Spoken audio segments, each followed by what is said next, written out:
ఒకటి చైనా వాళ్ళ ఆలోచన ధోరణి, అమెరికాలో ఉన్నటువంటి డీప్ స్టేట్, ఈ ఇద్దరు కూడా కమ్యూనిస్ట్ ఐడియాలజిస్టులే. అంటే చైనా తన ఐడియాలజీని తను వ్యాప్తి చేస్తూ అమెరికాలోని డీప్ స్టేట్ టీం ద్వారా మరొక వైపున దానికి సపోర్టింగ్గా చేసుకుంటుంటుంది. దానికి సజీవ సాక్ష్యం మన పక్కన ఉన్నటువంటి మయన్మార్లో జరిగినటువంటి పరిణామాలు. అమెరికా డీప్ స్టేటు చైనా ఇద్దరు వెనకాల ఉన్నారు. అదే ఓ పక్కన వాళ్ళు ఇద్దరు శత్రువులే, మళ్ళీ బయటికి ఇద్దరు కలిసి చేస్తూ ఉంటారు.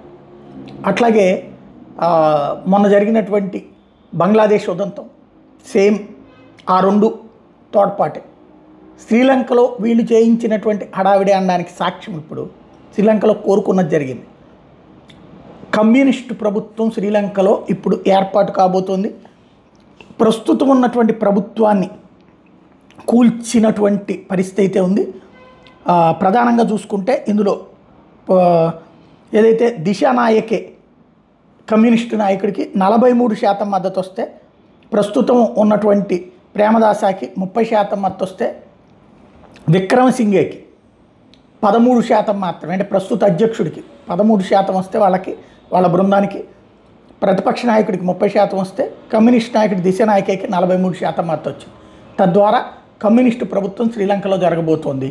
తద్వారా రాబోయే రోజుల్లో కొత్త రాజకీయ సమీకరణాలు జరగబోతున్నాయి.